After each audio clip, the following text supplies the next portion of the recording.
İstanbul Kitap Çarşısı'nda Dua Yayıncılığı ziyaret ediyoruz. Dua bir iksirdir sloganıyla yayın hayatına 2005 yılında başlayan Dua Yayıncılık 120'ye yakın eser meydana getirmiş durumda. Dua Yayıncılık yetkilileri Hasan Sabaz ve Mehmet Ali Gönül hocayla bir söyleşi gerçekleştireceğiz. Dua Yayıncılık'ta yanımızda Mehmet Ali Gönül ve Hasan Sabaz hocamız bulunuyor. Sözü önce Mehmet Ali Gönül hocamıza vermek istiyorum. Hocam kendinizden bahsedebilir misiniz? Yayın evi olarak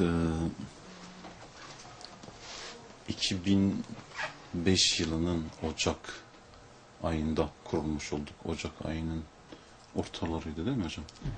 Ortaları civarında kurulduk. O günden bugüne kadar yayın evinde, yayın işleriyle, yayın piyasasında, kitap piyasasında bulunuyoruz. O günden bugüne kadar kat etmiş olduğumuz 7 yıllık bir süreç içerisinde aşağı yukarı dua markasıyla çıkartmış olduğumuz gerek kitaplar olsun, Semere'den gerek kitaplar olsun veya bizim Kürtçe eserlerden çıkartmış olduğumuz Banga Hak markası adı altında çıkartmış olduğumuz kitaplardan olsun.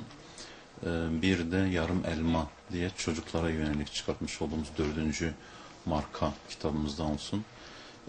100'den fazla eser çıkartmış olduk.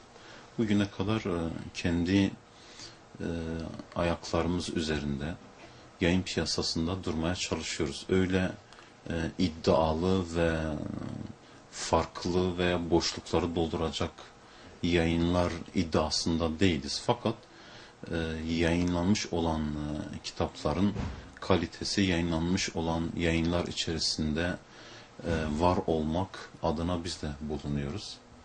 Bu süreç zarfında gerek okuyucularımızdan, gerek eş dost çevreden, gerek basın ve yayında benzeri durumlardan çeşitli destek mahiyetinde, çeşitli ilgi, alakaya dayalı haberler ve benzeri durumlara şahit olduk. Fakat o süreç, yani 7 yıllık bir kitap sürecini, yayın sürecini yurt içi ve buna ilaveten son 1 yıl içerisinde de yurt dışı kitap faaliyetlerimizle pekiştirmiş olduk. Yurt dışına da aynı şekilde çeşitli yabancı dilde yayınlarımızın tercüme edilmesi ve yayılması konusunda gayretlerimiz oldu. Son 1 yıl içerisinde buna yönelik de birkaç eser hazırladık. Hala da o konuda yabancı dile de bazı eserlerimizi çevirip ve yayınlıyoruz. Dolayısıyla yayın süreci bu şekilde gitmektedir.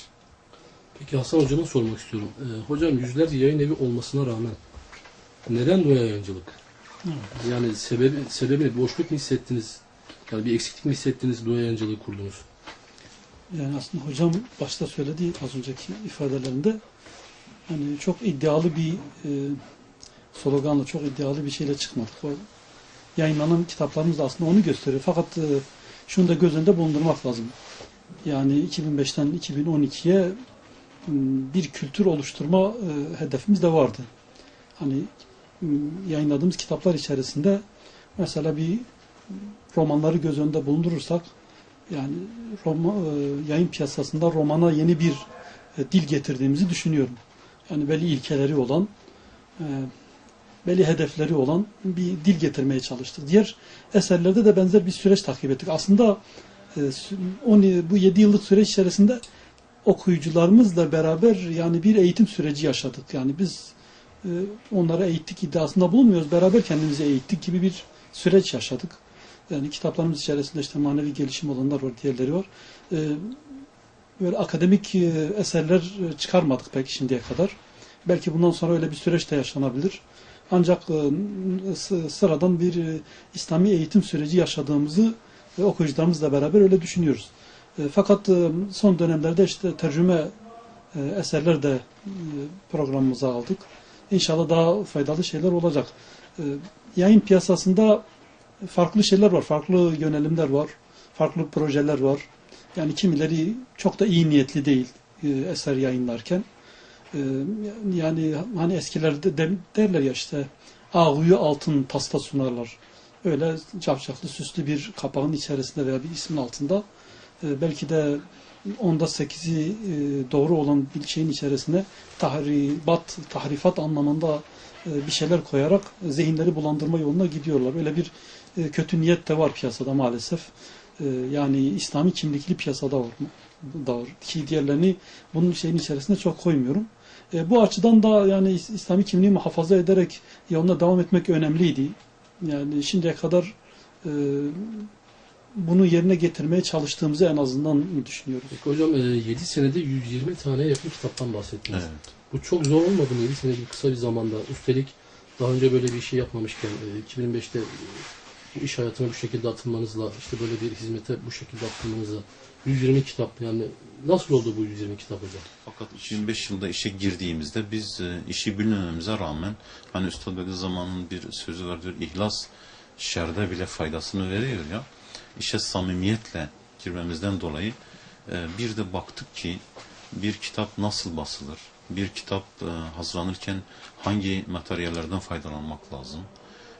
Bir kitapta bulunması gereken teknik özellikler, bunun kağıdı, matbaası, cildi, bandrolü, bunun ise benesi ve benzeri durumların hepsi Allah'ın lütfuyla hiç ummadığımız veya beklemediğimiz, kendisinden yardım almayı aklımızdan geçirmediğimiz eş dost çevresinden, bu piyasada şu anda kendileriyle dostluğumuzun olduğu insanların yardımıyla gelişti. Öyle bir hızlı süreç içerisinde gelişti ki bir yıl içerisinde, yani ilk yıl içerisinde biz kitaplarımızı ilk yıl bittiği ve 10. aydan itibaren bugüne kadar bütün kitaplarımızı kendimiz hazırlamış olduk. Yani dizgi, mizampaj, kapak, grafik ve benzeri bütün durumları kendimiz hazırlamış olduk. Bu konuda kimseye herhangi bir durumumuz olmadı. Fakat şu vardır, renkli işleri yine yapmak konusunda çevremizin yardımını alıyoruz. Fakat renksiz işleri hepsini kendimiz yapıyoruz. Hamdolsun, demek ki Allahu Teala isteyene, gayret edene, azmedene karşılığını veriyor. İnşallah Rabbim yardımını esirgemez ve biz bu yolu, bu kervanı götürürüz. İnşallah. Hocam dua yayıncılığın kriterlerinden bahsedebilir misiniz? Yani yazarları seçerken ve gelen kitaplardaki aramış olduğunuz özellikler, işte dua yayıncılığa bu kitap uyar, bu kitap uymaz. Yani neye baz alıyorsunuz hocam? Neye referans alarak kitapları yayınlıyorsunuz?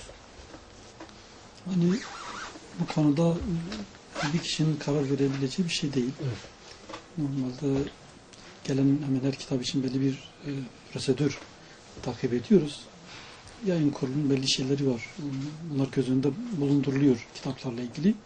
Yalnız hani çok da böyle işin tarafı yok, yani gizli kapalı bir tarafı yok. Yani temel İslami ilkelere, değerlere muhalif olmayacak, zarar vermeyecek, kafa karıştırmayacak.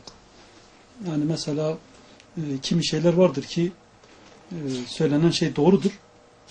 Ancak kitapta yayınlandığında ulaşabileceği kitleyi göz önünde bulundurduğumuzda çok da doğru şeylere sebep olmaz.